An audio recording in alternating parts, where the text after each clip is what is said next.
Okay, hello everybody. Thank you for waiting, and we can start the event now. Just a few participants here. Let me just admit them all. Hello everybody to Pollinator Perspective Event. This is the first YEB event this year, and it is also one of the largest events that we made so far. So thank you all for coming, and thank you for all the panelists who join us for this event.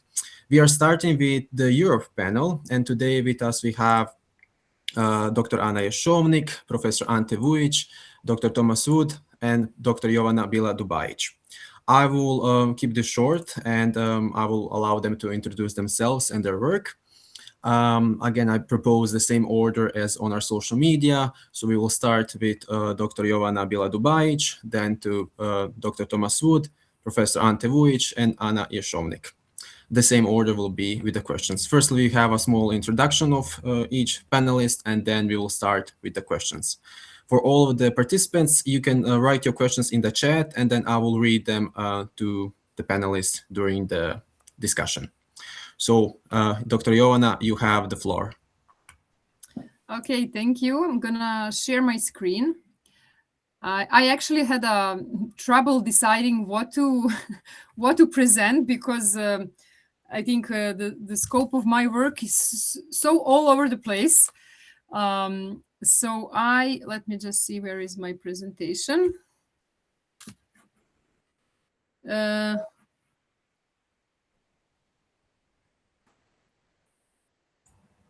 Okay, what do you see my presentation? Yes. Or yes. Okay, I'm just gonna put it in presenter mode. Okay, so well, today I decided to talk about one part of my work. It's actually monitoring invasive species. I do study bees. I'm interested in all bees, but there is one particular bee that I ended up doing my PhD about. So today I'm going to mention this part of my work. And when we say invasive species, we rarely think about bees, right? Because invasive is something negative, and bees are usually something, we have a perception of bees of really positive. We root for them. And this is why it's really easy to overlook this ecological risks that non-indigenous species can bring. Sorry. I'm just clicking faster than the slides are going. So the bee I will talk about today is called the sculptured resin bee, Megachila sculpturalis. It's actually Asian bee. It's native in eastern part of the China, Korea, and Japan. And it was first detected outside its native range in 1994 in the United States, and in Europe in 2008. And it is really distinctive bee. You can easily recognize it. It's huge, it's dark. You cannot mix it with any other bee species that lives in Europe, which is great, because it's we can easily monitor it and identify it reliably through photos, which is why it was a perfect a citizen science object. You cannot say this for every bee species. Probably everyone here knows how bees are diverse, and you cannot tell the species by looking at the photos. So this bee is really a really good study object, because you can involve people to help you gather data, which is what I did for my PhD. And this is a slide that we can talk for hours only about. This slide: what is a native species? What is actually a non-native species?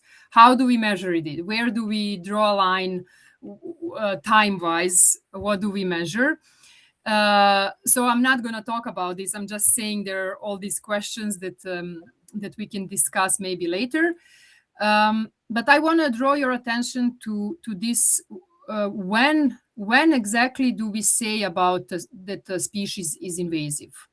What do we have to know about it to say, okay, this particular invasion is doing something and we can call it invasive? So, like I said, bees are generally connected to a positive perception because we connect bees with their dominant role in pollination, which is huge for our planet, right? So these potentially negative impacts are easily overlooked. And for bees, these negative impacts can be competition for resources, spreading new pathogens, disruption of pollinator networks, and actually something that maybe not all of us think about, but invasive bees can also help spread invasive plants. So I think this is something really important. So when I started working on this particular bee species, I think the most curious people were beekeepers asking, will this new bee that came to Europe, will it affect honeybees? This was the most common question I had. And the answer is no. So this particular bee species have totally different lifestyle than honeybees. She's not attracted to hives or honey in any way. And the main concern with this particular bee species is her impact on other native species, wild bees, particularly solitary bees that choose same cavities as this species. So same the species that have same nesting nesting habitats, that choose the same habitats as this one. I'm sorry, I have trouble changing the slides, but here it is. And it's already been documented that this bee is particularly aggressive in nesting sites. There are cases that she evicts other bees from their nest, or just simply blocking their nest with her own offspring. But to try to wrap up, because we are limited in time, I also have to be very honest. We still lack an adequate approach to more accurately measure the impact of this bee species, and we have to have this information in order to say, is it invasive or not? So my work around this species is still on to answer this question. And to wrap up, I want to draw your attention to something really interesting here. We have IUCN technical guidance on how to manage invasive alien species to protect wild pollinators.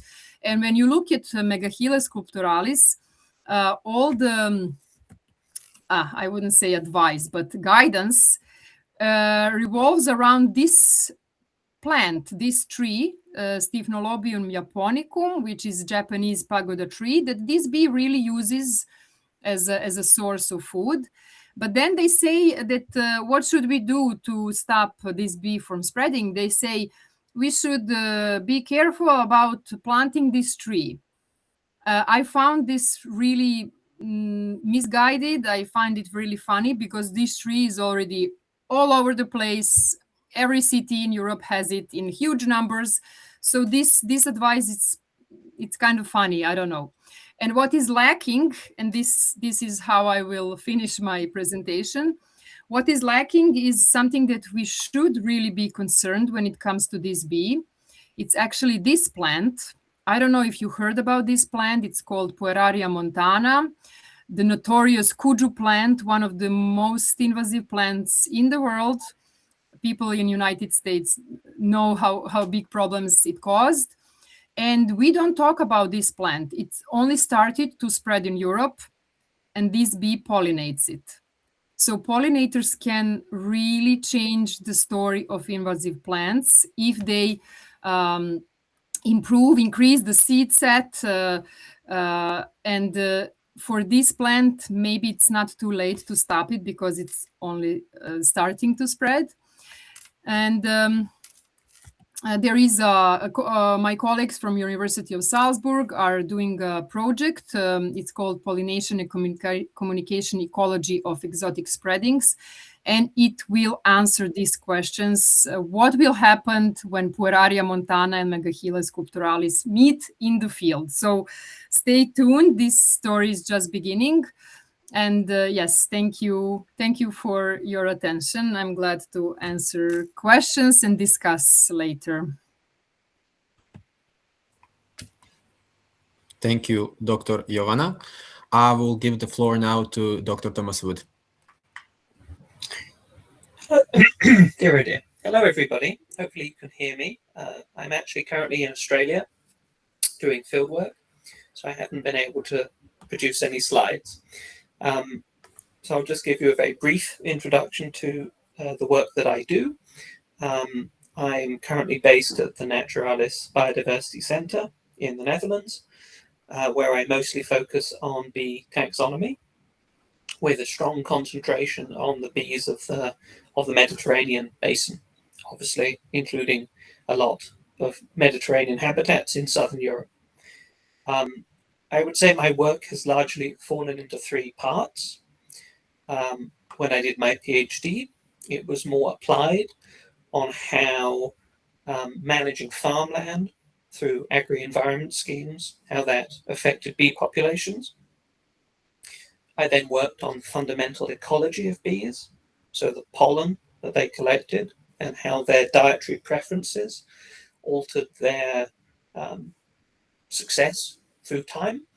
And after moving to Belgium and now the Netherlands, I focused much more extensively on bee taxonomy.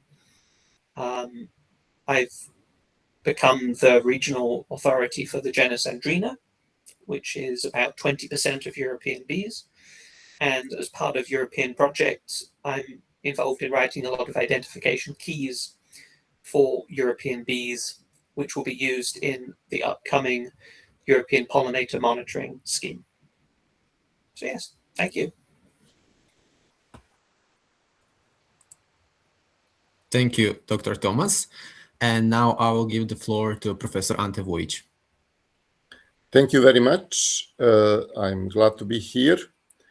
I look very many young faces. I'm very old, that means my experience, and something that I can say it's a little bit larger than most of you, but I like to share with you the screen, but I cannot do. I asked Davor to try to do that because I have some small presentation related to reason why we are now together here, because this is something that must be said on the beginning, why we can speak about pollinators on this way, because I work with pollinators 40 some years or more, I don't know, but many.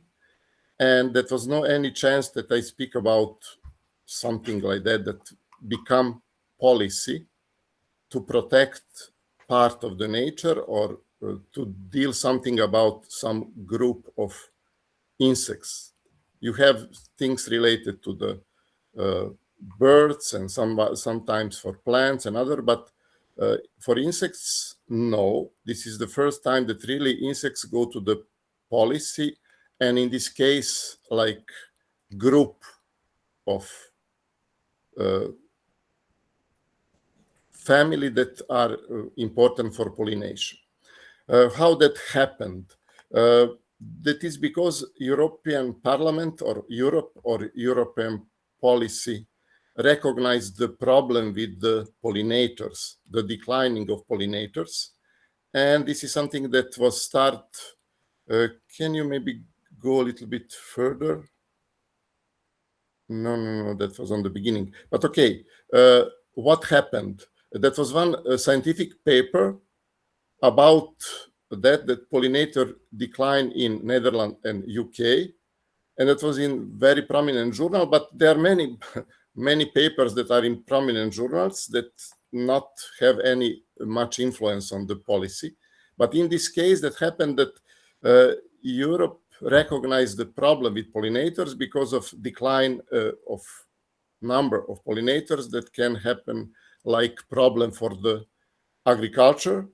But we know the main problem is in the ecosystems, because if you have no pollinators, the ecosystem will crash.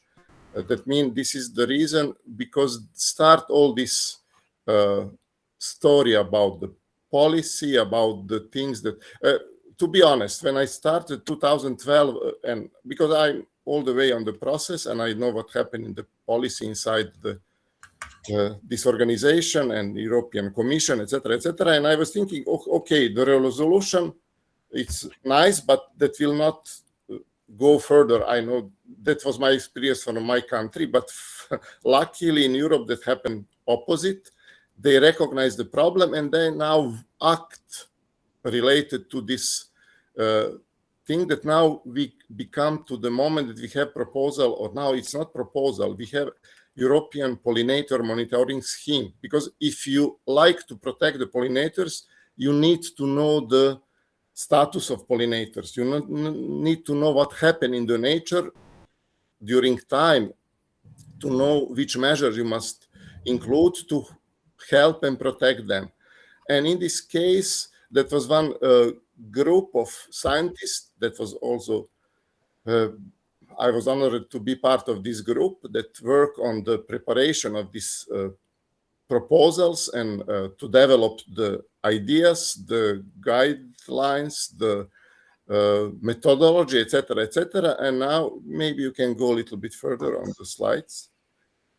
What happened? It is very important. This is Nature Restoration Law that was launched in June 2024. I don't know if many of you know about this law, but this is one of the most important law, I think, in all planet, because first time, this is not recommendation, this is not something, oh, it will be very important to improve the nature. This is a law. That means that should be. And this is very important. You can see some important part of this law, that Europe must restore at least 20% of European lands and sea by 2030. And all ecosystems need to be restored until 2050. This is absolutely ambitious, but it's in the law. That means they must put all effort to do that in the next years and next decades. This is something that is absolutely important. And why we are here and what is the novelty on this law? First time in this law, they are mentioned one group of organisms. This are pollinators. This never happened. No any other groups is mentioned in the law, but pollinators are recognized as the most important group that should be protected and restored in some way to stop the decline and to try to help them to become on better way in the future. This is something that is really important. And give me this next slide. What happened that was last year, on the end of the year, appear delegated act. This is something that go from the law. Based on this delegated act, we will have the monitoring of pollinators in the future. From 2027, in all European countries or European Union countries, will be monitoring of pollinators, like obligatory. And this monitoring will be on some method that was proposed by a group of experts. I was part of the group. And finally, this is something, when you look the cost and the effectiveness, that is the most appropriate method. This is transect, will be done in all European countries. In this delegated act, there are the numbers, etc., etc. Everybody can look on that if you are interested for your countries. And this is excellent opportunity for the young scientists to be part of this future work. And that is something that we should discuss also today. What is this method, and where is the place for the young scientists and the young people to be part of this monitoring scheme? Because this is one new ecological niche. I only can say that I'm from Serbia. I'm from Novi Sad University, and I have a team of maybe about 30 people working on pollinators. And this is, and we are now some new generation of young people that join us. That means we are very active, but I will not lose the time to speak about ourselves. But this is really something that was built in last 30 years, and now they have many sense. And we are like, now Serbia is not in European Union, but our organization is really present in each of the projects, or not all, but most of the project related to pollinators. And now we are part of 7 actual and ongoing projects related to the pollinators in Europe, from different aspects, from science, pure science, until to discover what is the most important things related to the pesticides, how they influence the pollinators, until the project we now educate to people to become taxonomists for the hoverflies, because we work on hoverflies, one of the most important, second important group of the pollinators in Europe. And we actually have these courses ongoing now, and will be extension next year. Maybe some of the young people present here can join us in the 2027. Thank you very much. I maybe say many things, but I have to do that. Thank you, Professor Ante. And now I will give the floor to Dr. Anna Jesovnik. Thank you, Davor, and thank you for invitation to speak today, and thank you all of you who joined on Saturday to talk about pollinators. I also had presentation, but I cannot share my screen, but it is very brief, and I will just tell you a little bit about my background and a little bit about my work. So I'm Anna Jesovnik, I'm from Croatia, and I'm a biologist. I have a master's degree in biology and education from University of Zagreb, and I have a PhD in entomology from University of Maryland. So I did my PhD in the United States. And during my formal education, I didn't work on pollinators. I refer to this period as my ant era. Both my master and PhD thesis focused on ants, not bees or hoverflies or butterflies. However, this is a period when I really realized I have a passion for taxonomy and for natural history collections, and that is something that I still have. So when I came back to Croatia, I got a job in conservation sector. I worked for a governmental institution that deals with nature protection at the national level in Croatia, Institute for Environment and Nature. And it is in conservation sector that I really ran into pollinators as a topic, as a emerging subject. And I got really interested in them and fell in love with them. And I decided to write a project and got funding for a project that I called Krobaz Klima. And the main motivation for this project for me was the fact that I realized that in Croatia, what we really lack is recent data and experts, so 0 experts, on 2 most important groups of pollinators, and those are hoverflies and wild bees. The project lasted from 2021 to 2024, so it was about 3 years.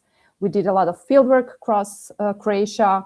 We collected a lot of data, did urban ecology study. We tested the pollinator monitoring methodology for the project, some of the projects that Ante mentioned previously, and we started a reference collection of wild bees and hoverflies for Croatia.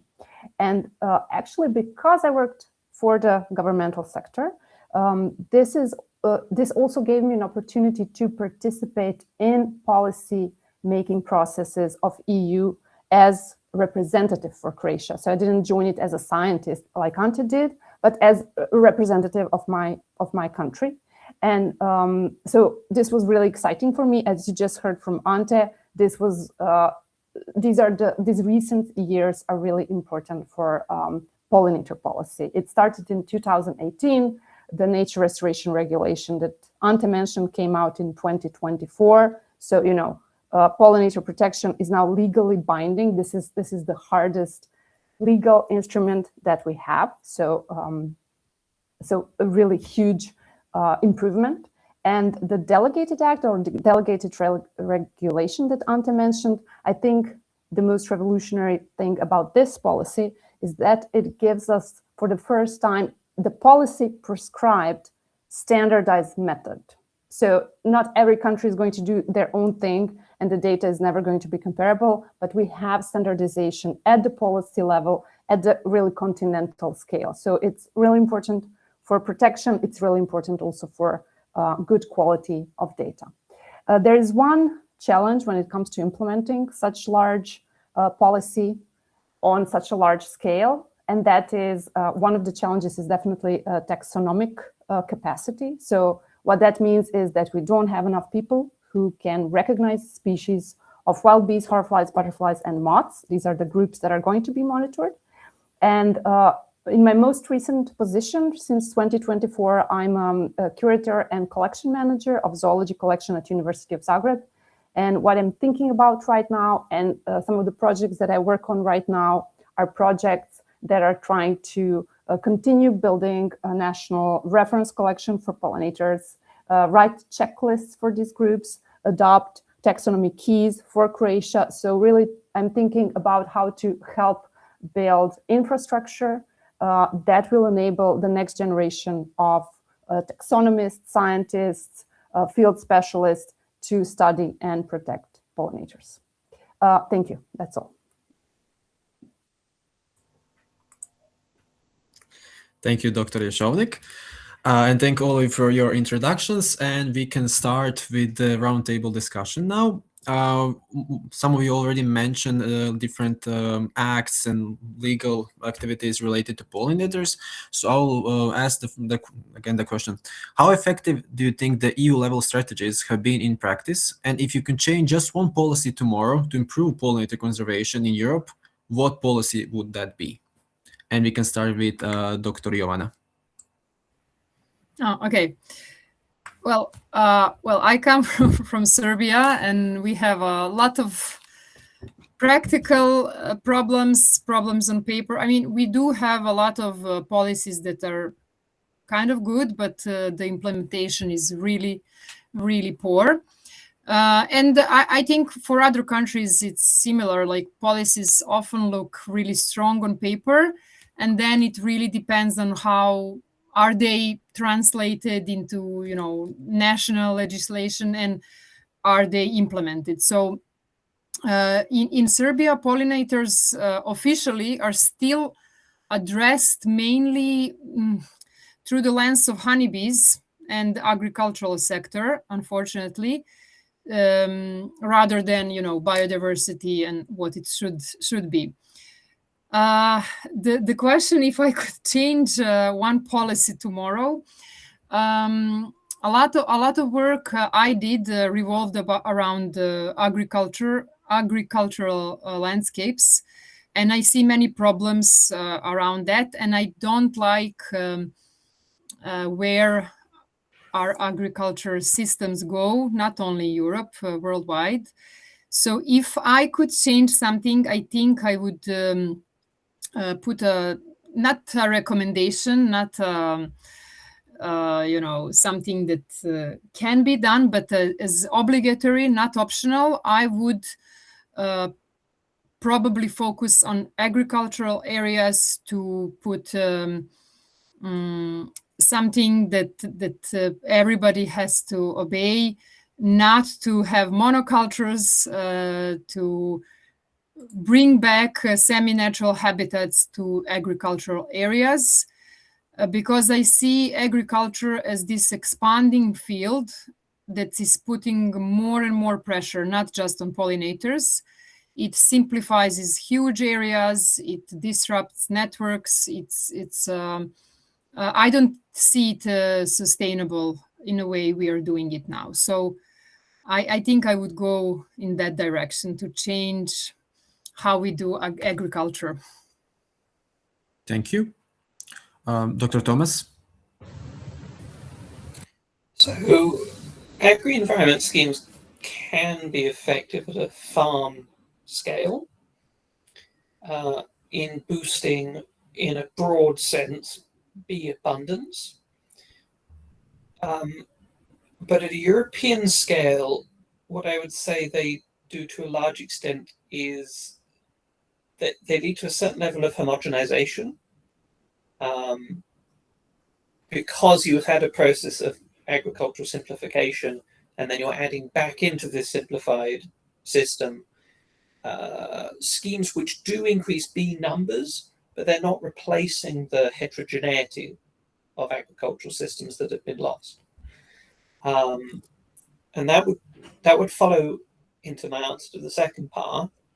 If I was changing one policy tomorrow, it would be changing the ironic situation where farmers in the north are paid to try and restore biodiversity, and farmers in the south are paid to intensify their agriculture. So I would take low intensity farming systems that currently exist and ask farmers to maintain them, maintain their way of farming, particularly in places like southern Bulgaria or in Greece, because these systems currently have a lot of bee diversity, and we simply need to maintain the way they are currently farmed. Thank you. Professor Ante? Thank you. I only must say that this regulation in Europe is like miracle. Like in the Christmas movies, you have this Christmas miracle that happens, something that really you can have like tool to implement something by law. This is absolutely incredible for me, because I have a long experience in my life. I see many things, but this is something that we must think that is something that not happen all the time. And you see later on the other continents, this is much farther than the realization. This is only like scientists say that there are some problems, and policy try to avoid the problem, like for the future. But if I like, that means Europe is in the best position. I'm sure among all the continents, Europe have the best position to really preserve the pollinators. But if I like to change something, that will be for sure a restoration of nature restoration law. Because in the initial version, that was proposal to reduction of the pesticides on very precise way. How many percent each country must go in every year to put less pesticides on the field. Because I don't know if I not mentioned that, but this is reality. In Europe, we have loss of biodiversity, insects biomass, more than half in last 20 years. This is something that this is catastrophic. Really, you cannot imagine that can happen, that half of biomass not exist anymore on the nature, not only on the agriculture, everywhere. And this is very bad situation. And this should be mostly because of the pesticides. That means if I like to do something, I will change this part and go, because that was high pressure from the industry of the pesticides industry, that they try to avoid this part in the law, and this part go out of the law. I like to restore this part in the law. Thank you. Thank you. And Dr. Anna Jeshovnik? I agree with everything everybody said. So we have really good laws for pollinators right now. The problem will be to implement it, for them to actually make some change. We do have some legislation in agriculture that is good. The implementation is perhaps also not so great. And I think we should protect what already works and exists rather than try to reinvent something new. And in terms of dream policy, there was a proposal for, I forget its name, but it's pesticide regulation that was discussed during the last 2 or 3 years. And then it fell down. It didn't go through because because they proposed to reduce the risk for pesticide too much for everybody to agree on. So I would like to see that really to happen, because I think it benefits everyone, including our food systems. Thank you. And before moving to the next question, there's a question in the chat. A colleague is asking how can he be involved and contribute to capacity of your projects regarding wild bees?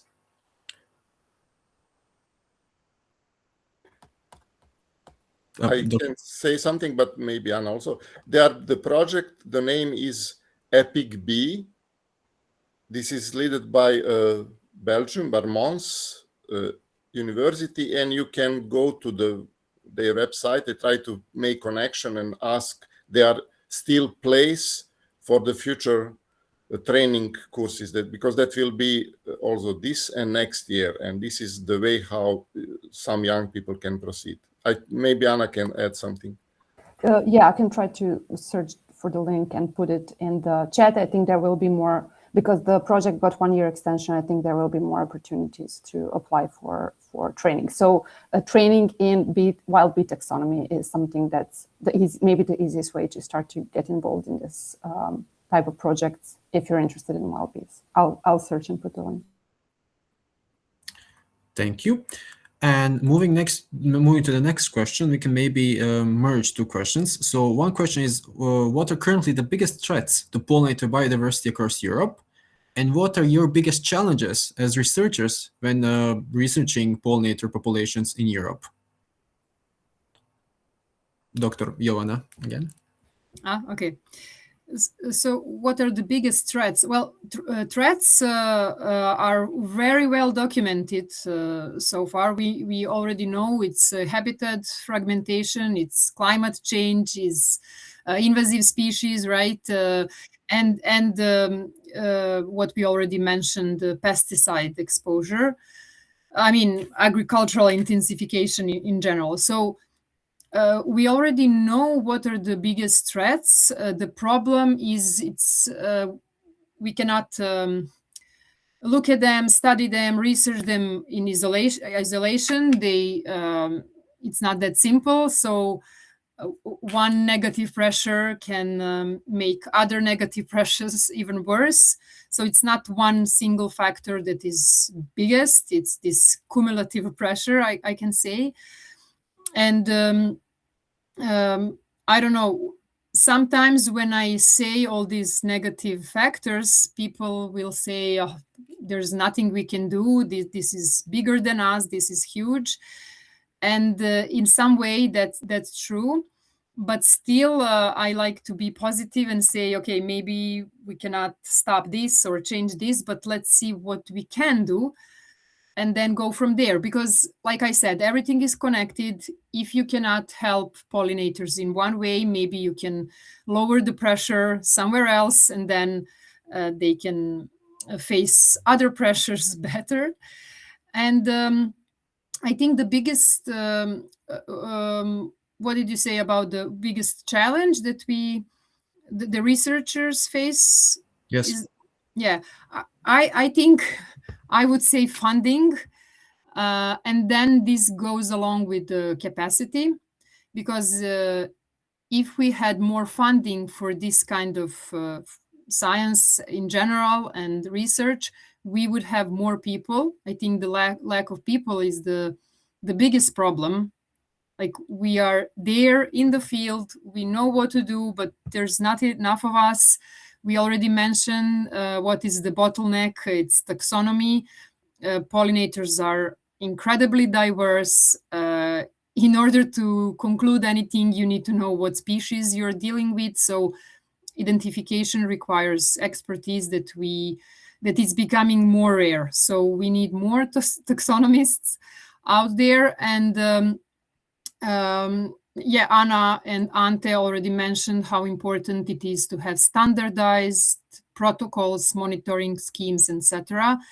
Because it's we cannot work independently how we want. We need more data that we can compare. So I think this is something we need to work more on EU level, which is being done already, but I don't think it's still on that level that we should be happy. We should go toward it more.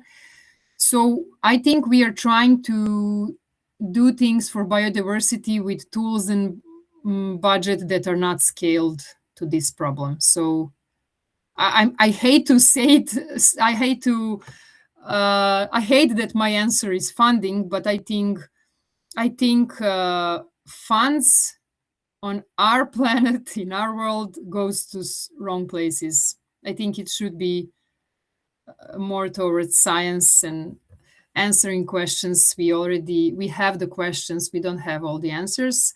And I think we are wasting funds on other things. Thank you. Thank you. Dr. Thomas? So yes, as Giovanna said, the threats to bees are very well documented at this point.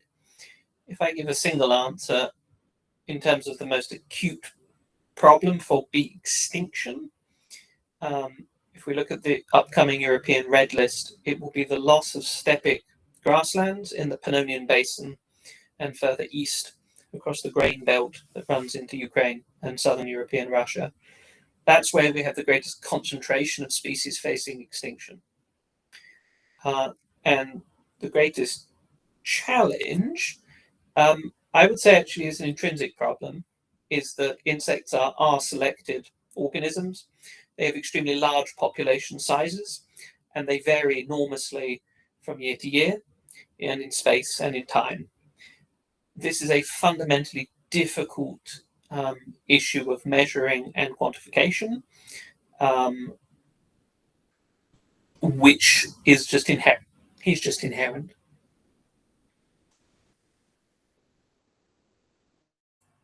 Thank you. Professor Ante? Thank you. I will only start with one, that loss of habitat and microhabitats is very important for the pollinators, because sometimes you cut one tree on the forest and you lose the habitat for many, many species, and the species cannot survive. It's something that happened. And you even not aware that this is important tree, or I don't know, some marshy area or something like that. But seems to me that now, but I will continue with this, that a loss of biomass cannot be because of other reasons, that should be because of pesticides. And now we have this project, the name is Wild Posh, and there are one other Pollinator, two projects dealing with influence of pesticides on the pollinators. And previous some records was based on the investigation of the honeybee and some bombus, and we know the level of how pesticides influence on this species or group of species. But now working on this project, we have absolutely results that are very, very, very, very, very alarming. That means many other species have much, much less possibility to adapt to the pesticides. And sometimes they are 20 or 50 times more sensitive than bombus, or 10 or 20 or 30 times than honeybee. That means the level of influence of the pesticides is not clear now. And based on these two projects, I hope that we will raise this question. This is really, you cannot deal with this level of pesticides in Europe. I have one good example from Switzerland. They, I think 10 years ago or something like that, they stopped the pesticides in, I don't know, 90%, because they decide we don't know the pesticides around us. They are rich and they can say that. And what happened? They not lose almost nothing from agriculture without pesticide. That means this is only the industry of, they produce pesticides, say, oh, this is very bad, you will lose many, but it's not true. Switzerland is the example. This is not true, and the nature recover very fast, including pollinators. I was there in the field, and now you see that how nature is adaptable and can recover very, very fast. But if you continue to this pressure of the that you will lose all, and that will be no possibility to the biodiversity to recover. That means, for me, this is the main challenge. At this moment, this is something that must be known in all the policymakers and among the people, that the using of pesticides is terrible for the pollinators. And related to the challenges for the research, I have one. I will say something that others maybe not recognize, but maybe they know. What is they are the permits to work like scientists in the nature. This is absolutely incredible, because based on the scientific results, you protect some area, and after that, it's not allowed to scientists to go there without extremely complicated long-term process to get the permit. What is the sense of that? That means this administration or bureaucracy take over science, and they say, oh, you must tell me when you come, you must allow me to, I will allow you, maybe not. I know I have this extreme example from Spain.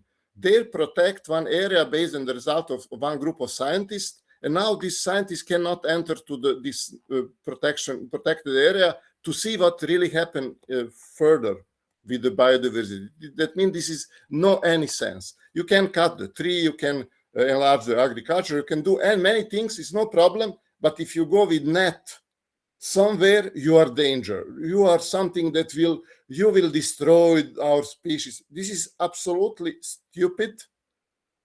And I don't know how to change that, but this is something that I really not happy. Not me, most of the scientists.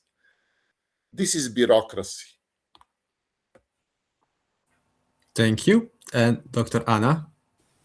Yes, I think threats have been well addressed, and some of the things that we are lacking as well by the previous speakers. I would just add that maybe not funding itself is such a big problem, although it definitely is, it could be better, but the amount of permanent positions, and especially the amount of permanent positions for taxonomists. So this is one area where we are really lacking. So if I could change something and recommend something, it would be give more permanent positions to people that are taxonomists.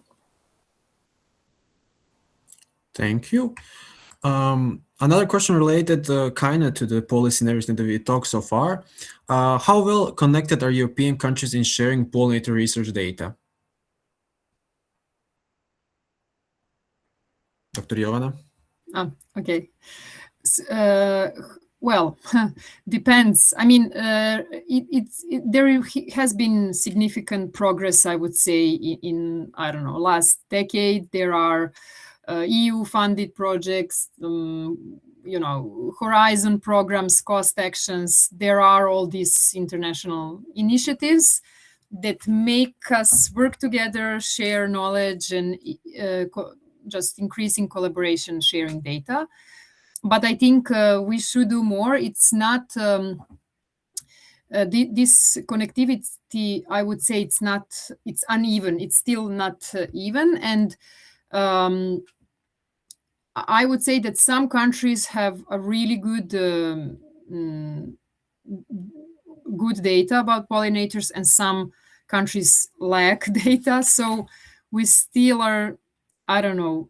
There are some really good projects that I would say are good examples of collaboration and sharing data, but still some countries have maybe a lot of data that is still unpublished, or it stays locally stored, and this should be changed. So I would say that scientifically we are well connected. We all read each other's paper, and we are happy for every new paper that is out there, which means more data, more information. But structurally, we are still not there. I think it can be much better, and it should be better. Thank you. Dr. Thomas? I mean, this is an extremely challenging question to answer in a pithy nature. If I was to focus purely on specimen data, which I'm more qualified to talk about, It's extremely variable. Some countries like Switzerland have an extremely high quality of publicly available data hosted through GBIF, which also has every specimen being validated.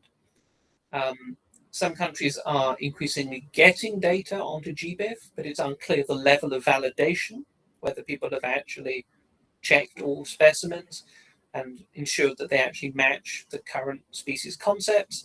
And for many countries, species specimens may exist, but they're not digitized at all.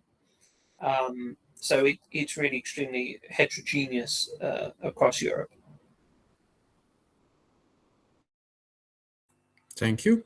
Professor Ante? Thank you again. The cooperation is really now much better than before 10 or 20 years. This is really something that we have many communication, many sharing information, and we have now, thanks to this possibility that you can send on one email to some group and you get answer in 1 minute. I know when I'm start, I must write the letter to someone to send me something, and that take weeks, and now takes 2 minutes to get some information. This is really something that we use a lot.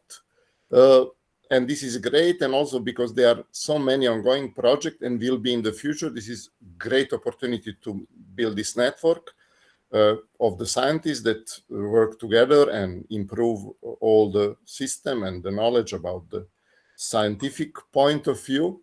But sometimes you have this problem with, human nature, because like I can say, this is my data. This is that means some people don't like to share because they are their own data that they go to field, collect, and they not think that they can give to others because they think they deserve some, I don't know, maybe some money for that or some recognition. That means this can be one of the problems to put together all the data, but it's again is less and less, because now people like to share the photos on the social media, and they like to ask for identification. That means now these things, thanks to the modern technology, go much faster than previously. That means for me, this is very good situation now, comparing 20 years ago. Dr. Anna? Yes, so my experience for wild bees and horrorflies in Europe has been really positive and really great. And I'm speaking as somebody from a country where I didn't have anybody in Croatia to talk to. So this was really very important for me to hear about projects, check my specimens, learn things. So I think to me, it seems that the collaboration is good and that the community is really friendly and open. But it is also what Tom said about, sharing the data and the data standards and the number of digitized specimens. This is also something I think about when I think about our collections. Croatia is really, really behind. We are like a third world country when you look at the GBIF data from collections that are out there. So this is something that perhaps is something that next generation can think about, not just think about collecting, but think about what are the data standards that I'm going to apply to this, and how am I going to make this data that I collect the most useful that it can be. And in terms of the need of some people, usually it's older generation that wants to, but not exclusively, that doesn't want to share the data. I think it's more of a systemic problem. If you work for an institution that has public funding, this should be a requirement. It shouldn't be up to discussion. So once you publish something, you should be sharing the data to help new collaborations and science. Thank you. When designing these questions, so you'll have multiple panels today, and the European panel, the first one, all the questions will be similar, so people who are joining us for the entire event can compare your answers and answers from people from different continents. And the questions are also kind of ordered in a way so we can start with more bleak topics and towards the end be more positive and motivating for people. So coming to maybe kind of popular question, but how is climate change shifting species distribution across European regions? And maybe we can start this time with Dr. Išovnik. Okay. Well, climate change is, well, when we talk about bees, first of all, bees are really Mediterranean taxa. They thrive in hot and dry climates. So there are some species of wild bees that are actually increasing their ranges thanks to climate change. There is one group of bees that is most affected by climate change, as far as we know for now, and those are bumblebees, because they are cold and temperate climate adapted, so they are not doing so well in terms of their range shifts. And in general, climate change impacts all organisms directly and indirectly. And for pollinators, directly, it is going to be the impact on physiology, for example, increase in hot days, if it's harder to tolerate, the different minimum and average winter temperatures, which impact the overwintering phase of an organism. But also it impacts, of course, the plants that bees depend on. And this results in desynchronization of the plants and the animals that depend on those plants and pollinate those plants. So everybody is really losing there. Thank you. Dr. Joanna? Yeah, so this topic is not my primary research focus, but I do read a lot because I'm curious. What Anna mentioned, I think it's the biggest problem. I mean, you ask about how is affecting, is it shifting distributions and stuff. I think this, what Anna mentioned, this phenological mismatch, like when the flower will bloom, when the bee will be active, and not only time-wise, but also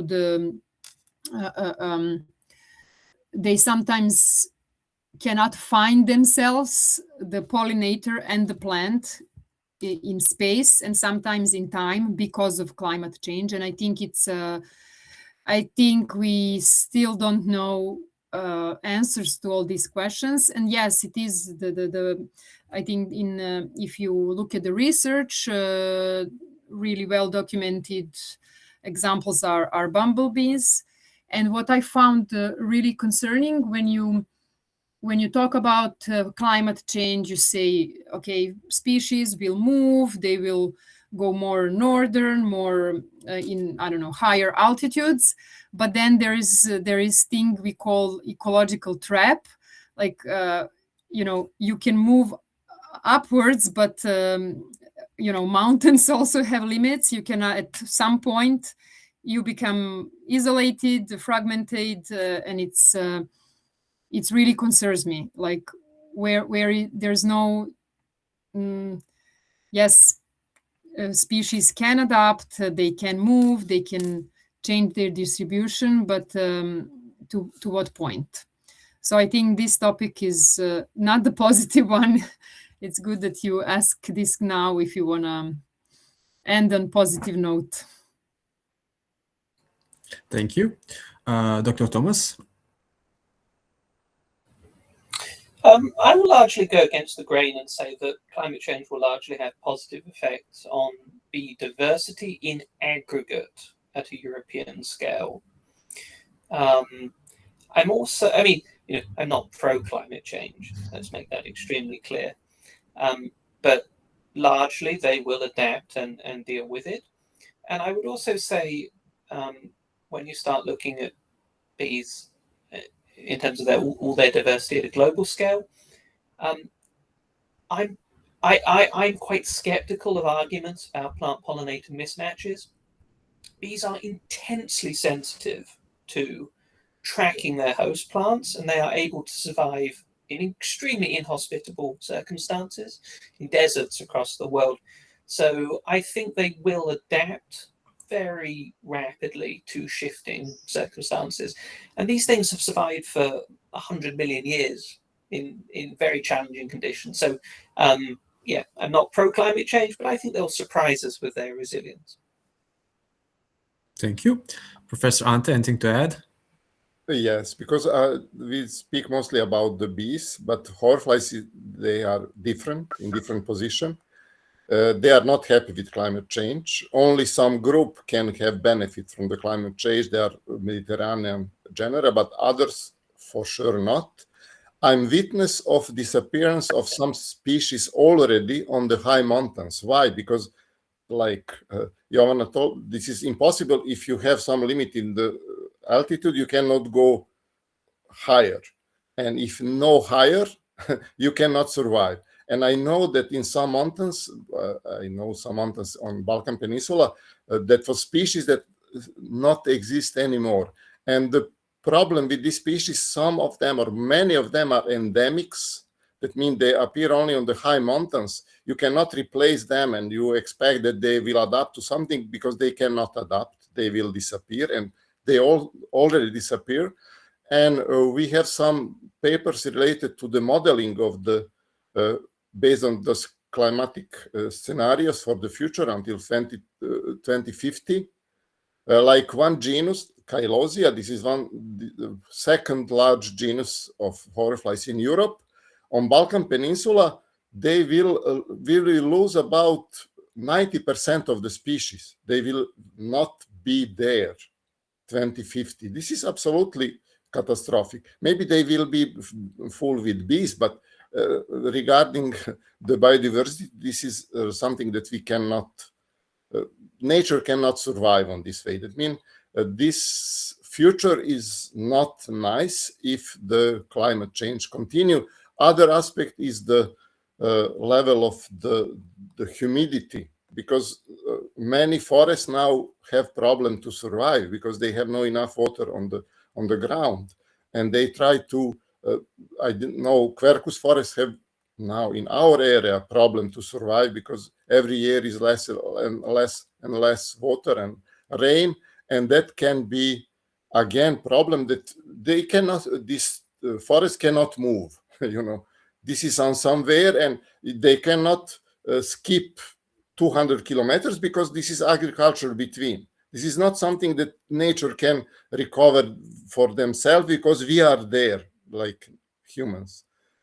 This is not some like we move to the north. No, we cannot move to the north because no some corridor to move to the north. That means this is really for the future the most high threat will be climate change, at least for the hoverflies. Thank you. Now moving to a little bit of philosophical question.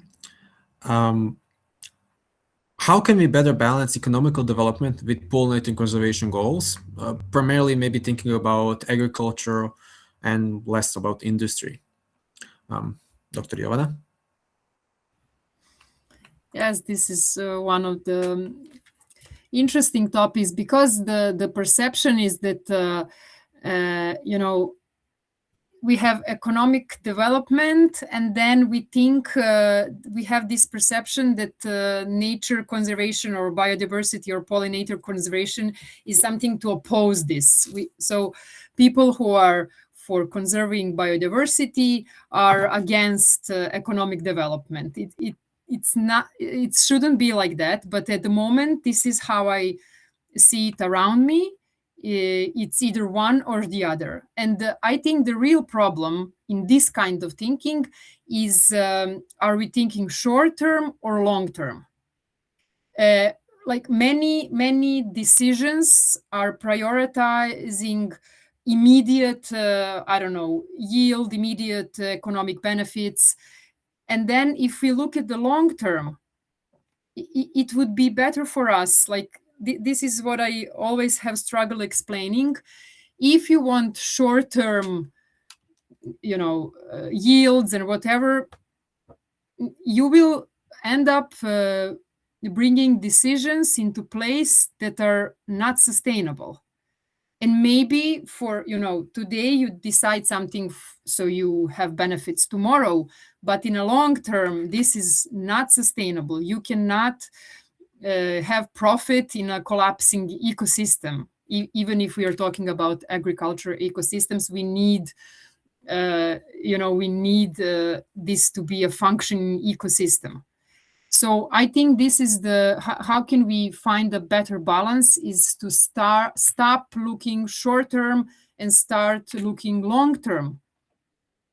This is, for me, this is simple, but it's not so easy to implement it because people are sadly just looking for their lifetime, for even the decision makers, they are deciding only for their own lifetime in politics. So I think we need more biologists saying, in the long term, this is not sustainable. If you want to make money, if this is that everything is about, then do this for long term. Thank you. Dr. Thomas?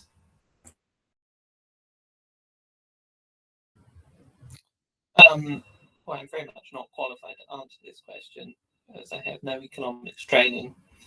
But a couple of thoughts would be that this is in my opinion, easier question to answer in areas that have already suffered a great deal of pollinator decline, such as in Northwestern Europe, where, for example, smart approaches such as ecological intensification, where you're attempting to restore pollinators and increase the productivity of the land, for example, through increased pollination services. I think that is somewhere where you can do both, but in areas that have not yet been intensified, such as southwestern Bulgaria, where I was 2 years ago, it is extremely difficult for me to see how you can meet goals of rural economic development without severely being in direct conflict with a biodiverse landscape. But yes, one would have to sit down with economists and start crunching the numbers. Thank you. Professor Ante? I think the main problem is communication between the politicians and science. If there are no communication, no solution, because they will not listen if they not are forced to listen. And this is, I have two examples, one in my own country. This is the case in most of the world, I think, that politicians not like to listen too much scientists because that will be some proposal that I don't like. But I have also this experience from European Union, and this is the best possible solution because I was in many meetings in Brussels with the scientists. That means they are scientists that go through the many level of decisions. They propose some things, and between politician and science, they are this medium level.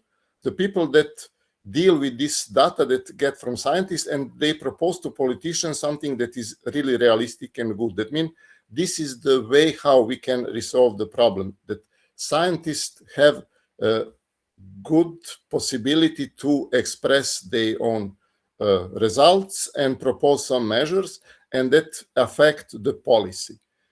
Because this is I already mentioned this Switzerland and pesticides example. They reduce the pesticide, but the agriculture remain with the same results, even better. That means it's no proof that if you do some extreme measures in the agriculture that they will you will get more money. This is not true, but this is some like legend that, oh, you must invest and do many things in agriculture and you will get more now. But as Joanna say, on the long term, this is not sustainable. That means this communication between science and policy is a way how we can overcome these problems in the future.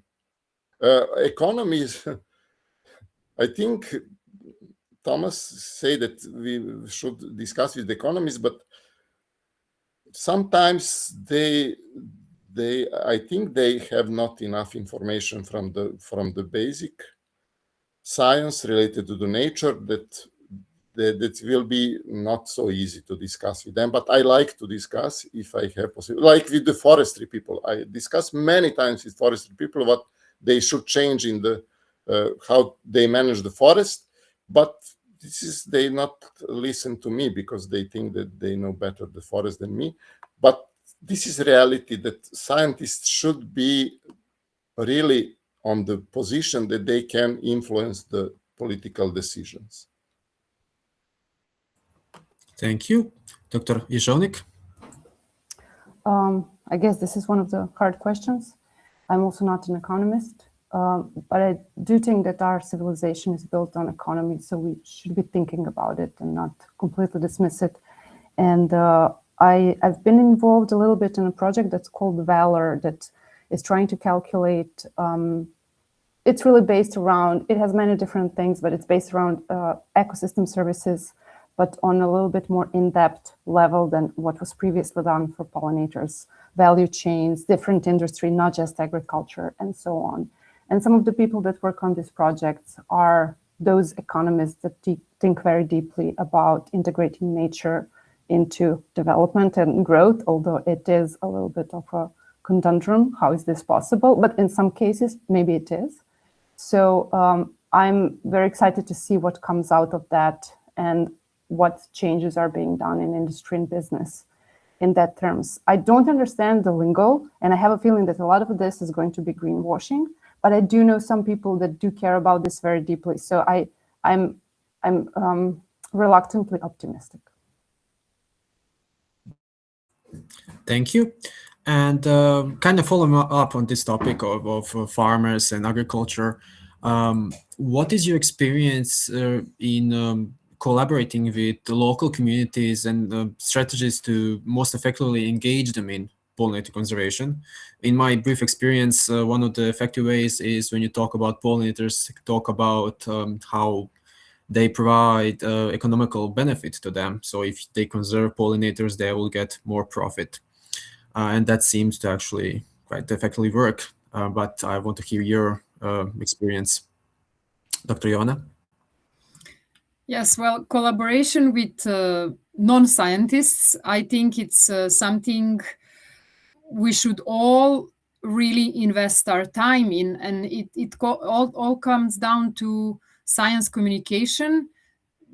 Some people don't think it's important.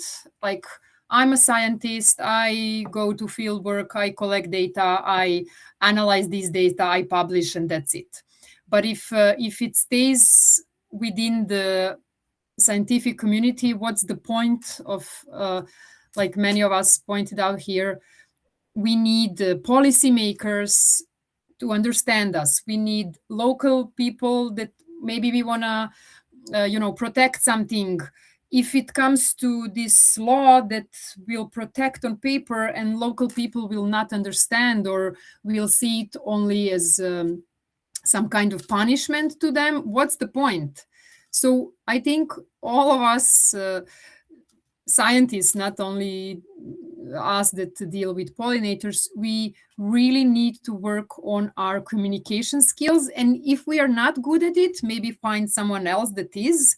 And the point is being, like you, Davor, now mentioned, to find the perspective of the people you're trying to say some message. So what is this target group you're trying to communicate to? Why is this important to them? Why this would be important to them?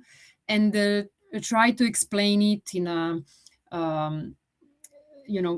not just meaningful way, but understandable way. So I don't know. I think collaboration with local communities is really important. Sometimes local communities have this knowledge that us as scientists cannot measure, cannot detect.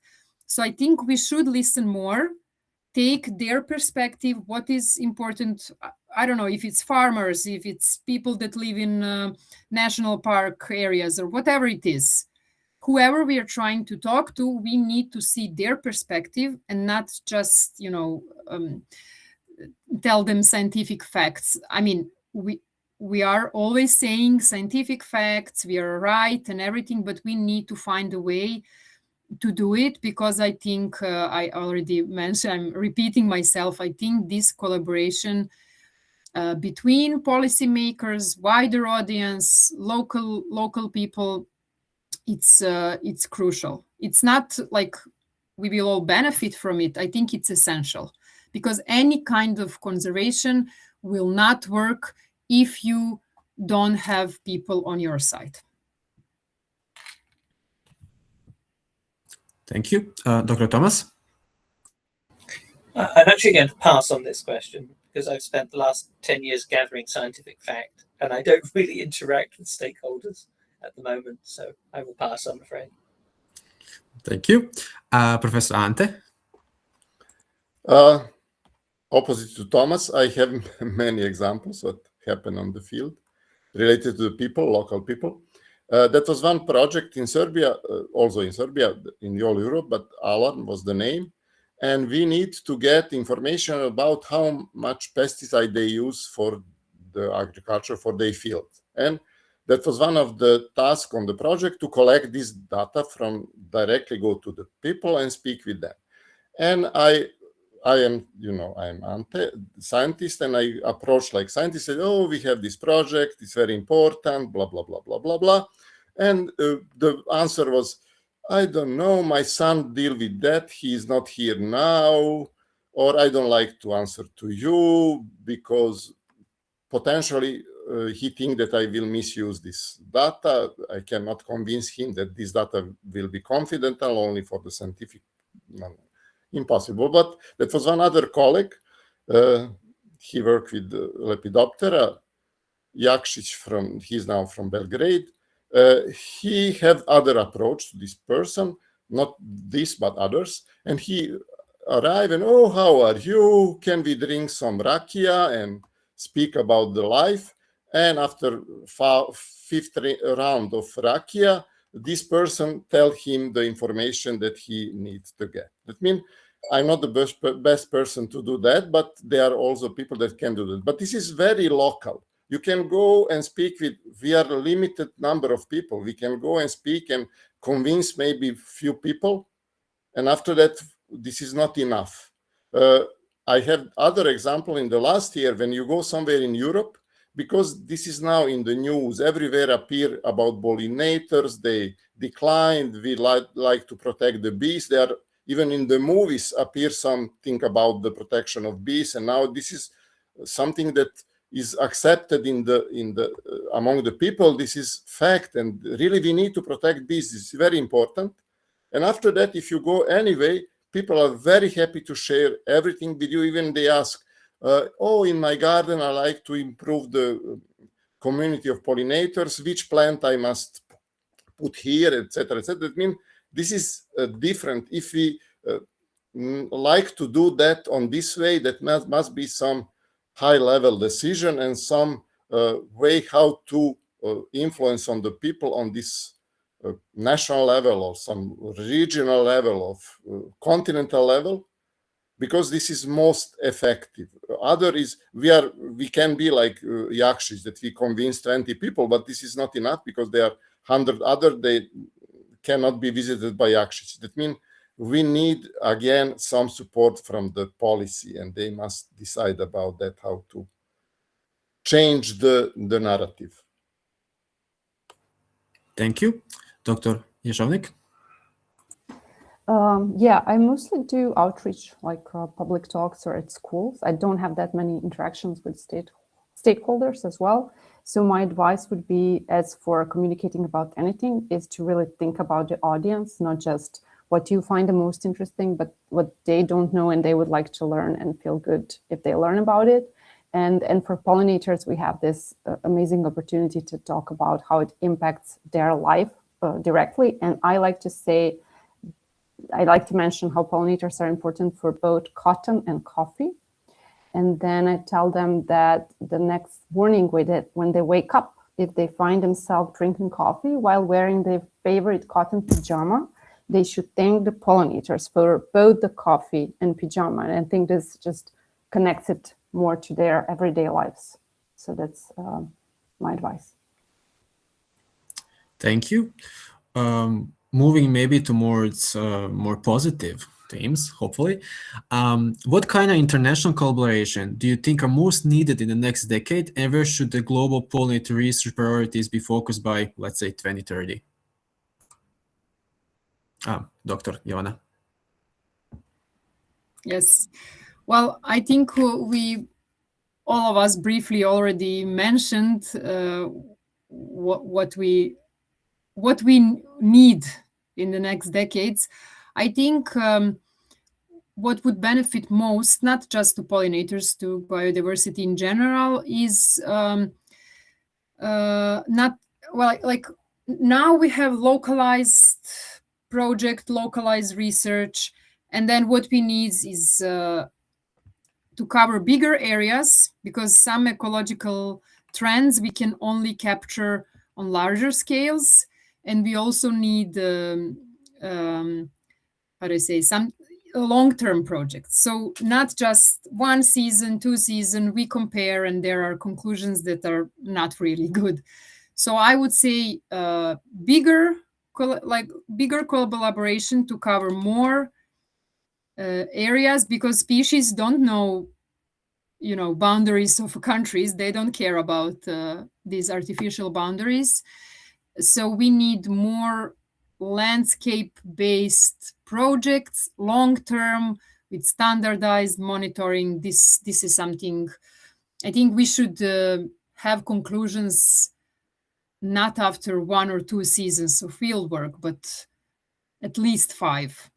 So this is how I picture a really important project. I know it's not something that would be very popular with funders, but I think scales, like what are we covering, and time-wise, we are not doing the good job. We need bigger and longer collaborations across continents. Thank you. Dr. Thomas? So you specifically say global pollinator research priorities.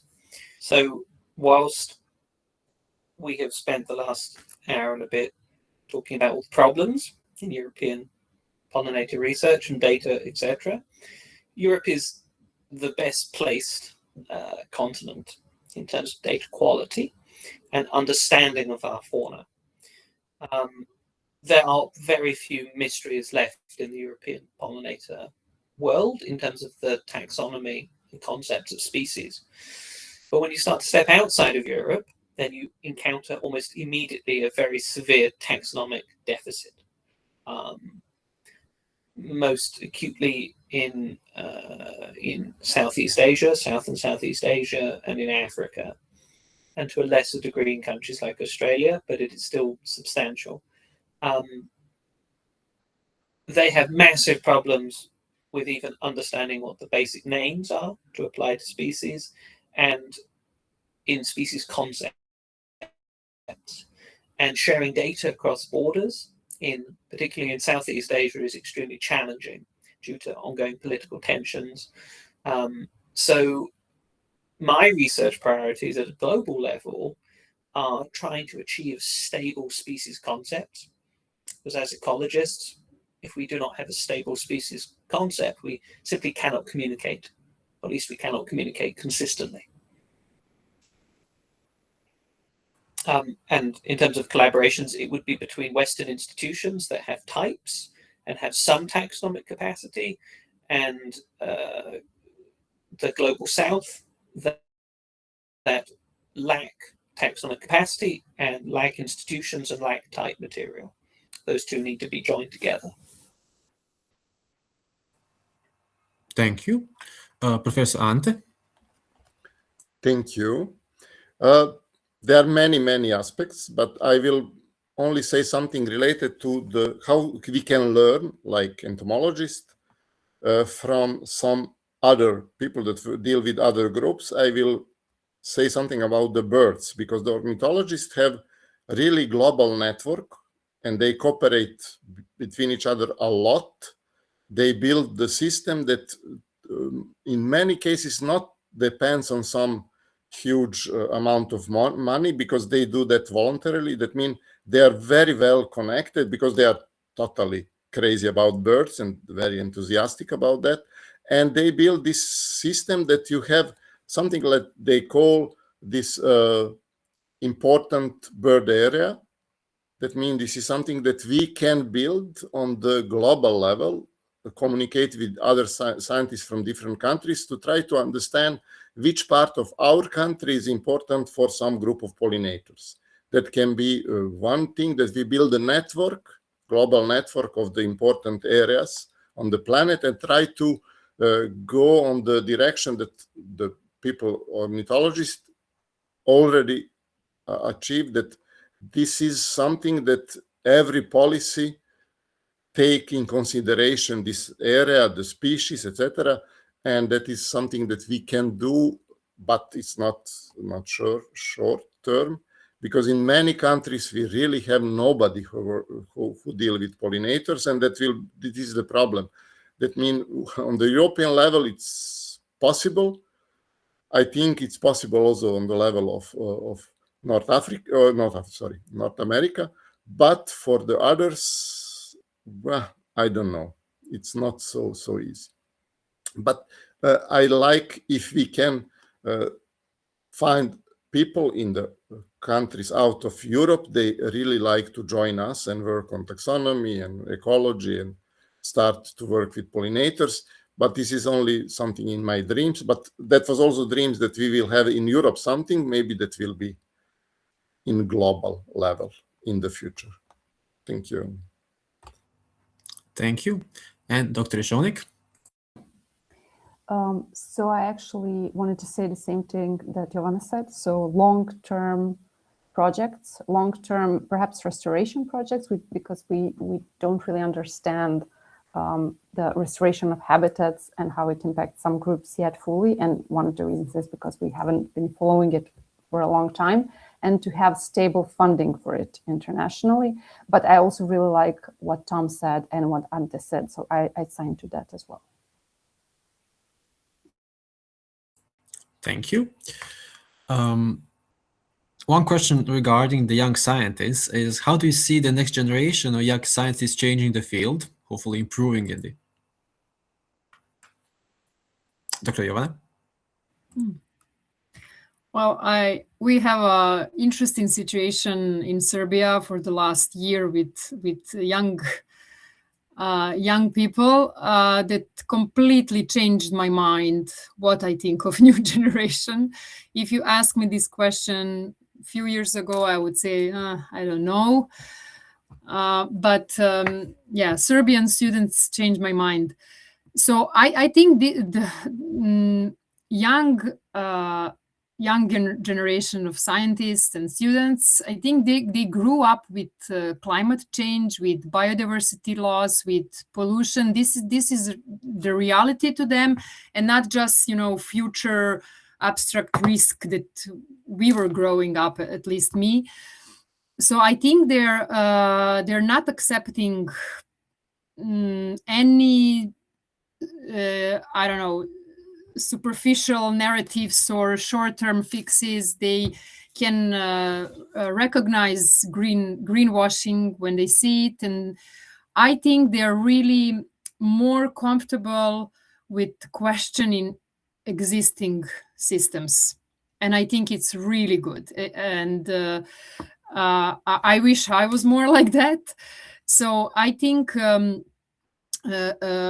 what I said, it's at least for young people that I encounter. I cannot say for other countries worldwide, but I think younger generations, what we used to say about them is that you're spoiled, you want everything you want now without any struggle. I think that partly maybe is true, but it's also a good thing, because you're not easily tricked into something that's not at the level it should be. So So to answer your questions, I think the generation of young scientists that are now learning and starting their careers will bring a really good thing. This is how I feel positive about younger generation. Thank you. Dr. Thomas? So young biologists today are gaining their skills in a world that is much more data heavy than it has been in the past. And that's a challenge, but it does also represent an opportunity. People are speaking a lot about high throughput monitoring, for example, high throughput DNA monitoring or image recognition. I remain quite skeptical, not of the concept, but of the current implementation. And I think there will be young scientists who come along who really tackle this technology and take it to the next level. And I hope that it will be a level that communicates with the past level, so we can bring 250 years of study and make sure that it's not lost as these new data heavy and technology heavy approaches are implemented. So I think that's how the field will be changed, and fingers crossed it continues to bring along all of our accumulated knowledge at the same time. Thank you. Professor Ante? Thanks. I have great pleasure to monitor the young generation because we have now 6 or 7 young people, students, or they finished just now, and they are very enthusiastic, and I'm so happy to work with them, and I hope that also they appreciate that we can cooperate in the future also. But they are really very open to learn, to accept new things, and to be very curious. That means this is something that I was in my generation that was 70 students on biology, and that was only maybe 3% interested to anything. One of that was me, but that was like, well, we like to get some job, do not work a lot, etc., etc. But that this is now, I see these people, they are really different. They are very curious. They are maybe too fast. That means there are many around them, and they are happy to explore many options. But on the other way, they are very active, and they can be very good for the future, especially in the science. And this is the same experience. This is like experience from Serbia that support Jovan's opinion. But I know now many people from Europe, Anna is one of this person, that are really also very enthusiastic from the beginning, very open, like to improve their knowledge, and they invest the time to get that. That means this is really good generation. I really totally opposed to all this that we say, oh, all generations are different. When I was young, my parents think that I'm not good because I not go on the same way like they do the things, but this is the same with the new generation. And I see much potential among them. This is how I see the things after so many years. Thank you. Thank you. Dr. Šonik? First of all, thank you, Ante, for considering me young. So the next generation, I think, like everybody mentioned, I think it's more comfortable with using technologies, and I think they will make a better use of AI or whatever it comes, and integrating that into existing scientific research we have. I also think that at least in Croatia, young generation is better at communicating and maybe saying why things are important to them. And I do have a feeling, and especially now with examples from Serbia, that they are more politically engaged than at least my generation in Croatia was. So I would just like to extend this to ask the young generation to also be politically engaged about pollinators. And for example, to ask of their governments, what are they doing to implement EU pollinator monitoring? Thank you. Now switching to one question that we asked on our last event about marine biology, and all of the panelists really liked it. So if you could design one dream research project with no funding limits at all, what would you design? And Dr. Jovana, you can start. Well, I think I answered a lot of your questions with the similar topic. I'm really interested in how agriculture is developing, because I strongly believe we are not going in the right direction, and I strongly feel that how agriculture is developing is revolving around money. I don't want to sound like a conspiracy theories person, but I think pesticide people are driving how the agriculture is developing, and I don't think it's good for anybody, people, pollinators, other creatures out there. So I would really like, if I would have no limits in funding, I would go back to the thing I already mentioned, is to create a project on larger level to see, can we create different type of agriculture to move away from monocultures, pesticide based. So I would really like this large scale project that will bring us concrete evidence or how different approaches can work. So I think I would go to that direction. Dr. Thomas? I need to think for a moment. Can someone else go? Yes, of course. Professor Ante? For me, this is an easy question. My dream and my idea is to understand and research the global biodiversity of pollinators. That means to understand all the species on the, not all, but most of the species on the planet in all countries, to improve the knowledge about the species that are present. This is something that it is possible, but really need a lot of money, a lot of people to work on that, and a lot of field work, and because I like that so much. That means this is some basic level of knowledge that we need to know about species that are present on our planet. For sure, the next step will be monitoring of the species, but for first, I will go on some modest way to understand the global diversity of pollinators on the planet. Thank you. Thank you. Dr. Schoenig? Okay, can I have two? Yeah, you can have three. Yeah, of course. Okay, the first one is to digitize all of the collections of pollinators in Croatia and have those specimens validated and checked. This maybe doesn't sound ambitious to some, but it's very time consuming and expert consuming. And I think it's so important to use what we already have in a better way than we are currently using it, which is no way at all.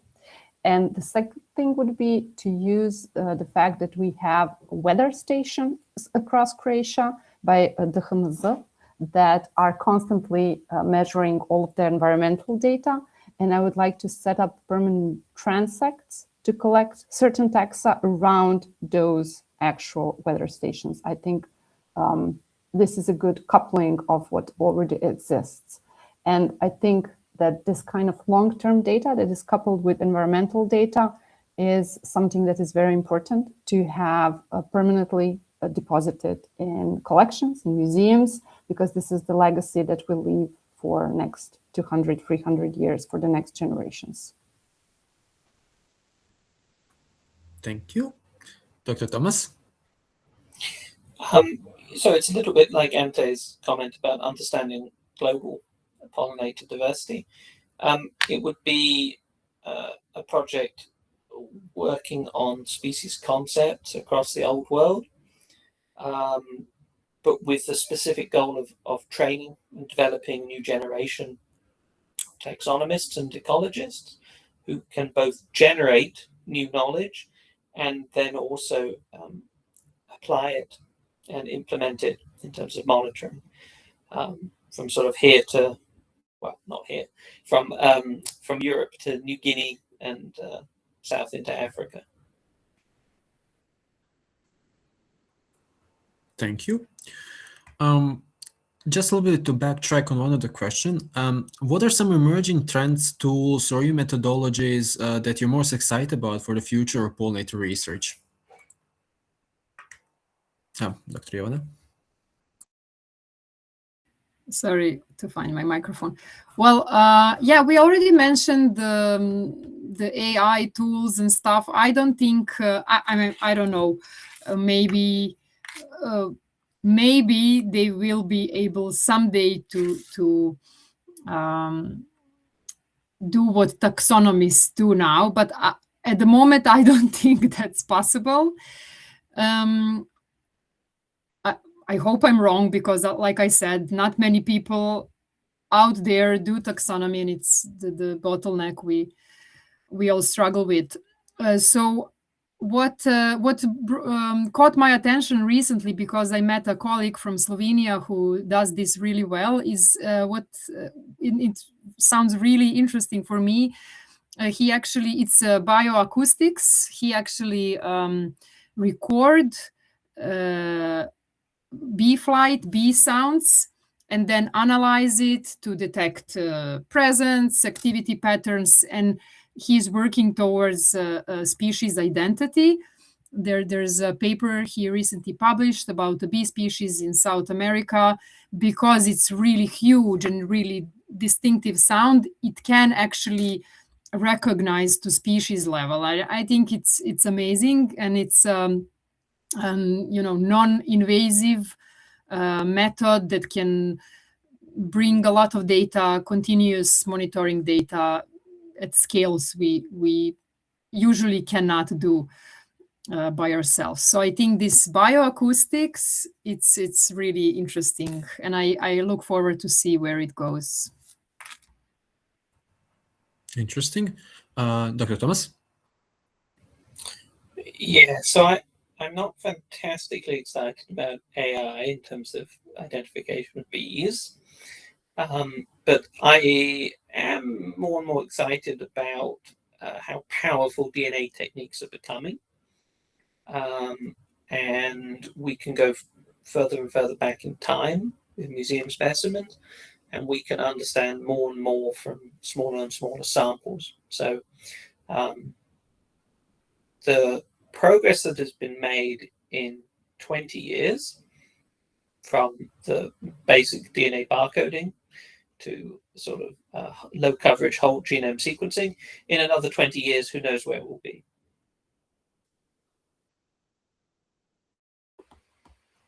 Thank you. Professor Ante? I will join to Thomas, because this is really some good combination. I can say that should be not very good, but excellent taxonomic brain. That means that is one. Other is we need support of genetic data. That means this is something that we need to have also. We use that already, and this is good combination, because sometimes even the best taxonomists cannot recognize some species without some genetical support. That means this will go on the direction that will be cheaper and cheaper, and we can use more and more genetic information. And also I like this Joanna approach, because that seems to me one possibility, if you do on very deep way, that you can see many species present on the field without any invasive methods to go to collect, etc. Only to know this and this species exist there, especially the species that produce some sound, but also bees and horflies, not all, but most of them produce some sound, butterflies not, but these two, that mean that can be good for the monitoring, like something that you can get information without so many effort to go to the field and spend the time there. That means for the future, these 2, that means genetics, and this sound can be very good. This recognition by artificial intelligence will be someday in the far future, but without many taxonomists on the way to go there, they can produce many photos and other things that put together all the data. It will be difficult. That means first taxonomist, and after that can arrive this artificial intelligence. Seems to me this is the way. Dr. Reshelnik? There's an AI for moths that apparently works really well in Northwestern Europe. So I'm excited and curious to see when more images of moth species from Southeastern Europe is added, how well it holds up, because I think it can be a great tool for things like butterflies and moths, but we'll see. And then the other thing that I think it's interesting is eDNA for pollinators. And but I think that we should think about a lot of these tools as something that is very informative in addition to traditional methods, because, for example, eDNA is not going to find all of the species in the same way, and it will have different biases than the biases that we have when we're hand collecting in the transect. But combining those methods can really enable us to just get better results. Thank you.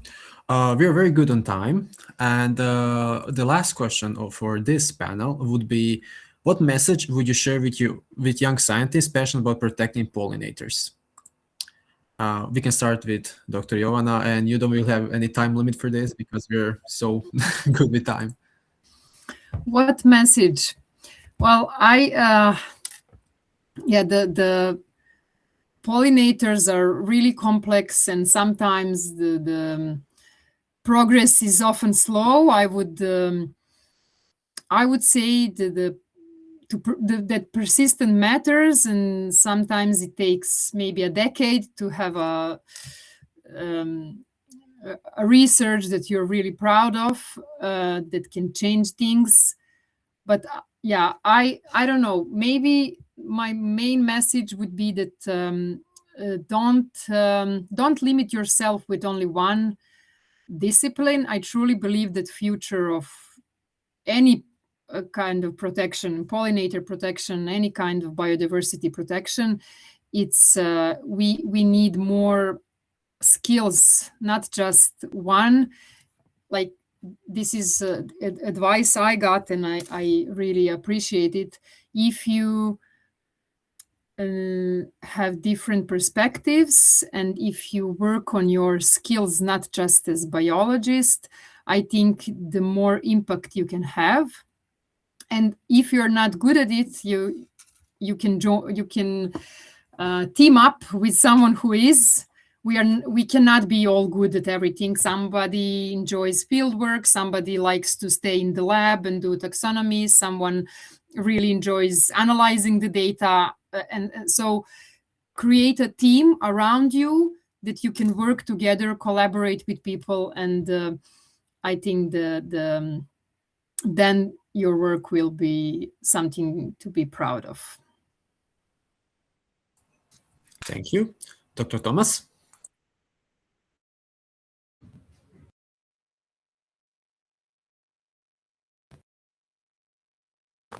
Sorry, if I'm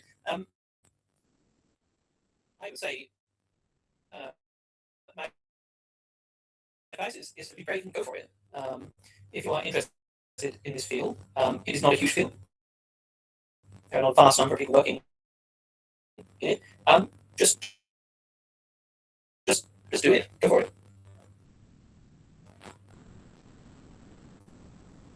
Thank you. Professor Ante? That was a very bad signal now from Thomas. I don't know if for others, but I cannot hear many things. But okay.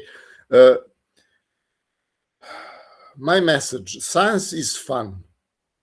This is joy. If you are a scientist, you can experience many interesting things in your life, many discovery, many new things to know, many people to meet, many opportunities to enlarge your horizons, and you go and travel and visit very nice places all over the planet, especially if you work with taxonomy.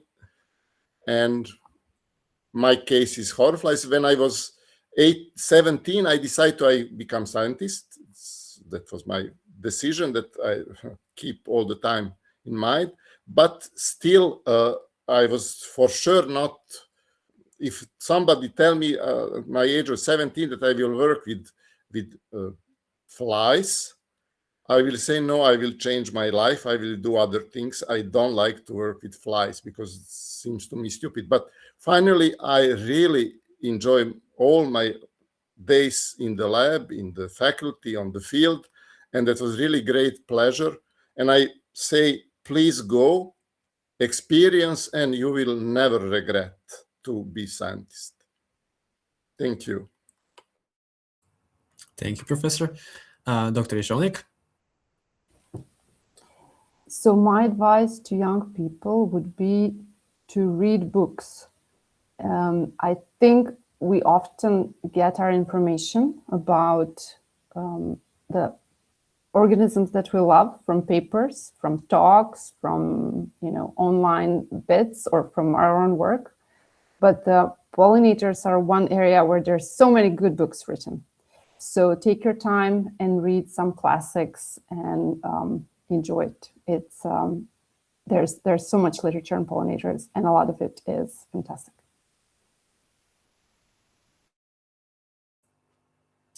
Thank you so much, Dr. Ishonik, and thank you so much to all of the panelists for joining us today for this European panel and this event.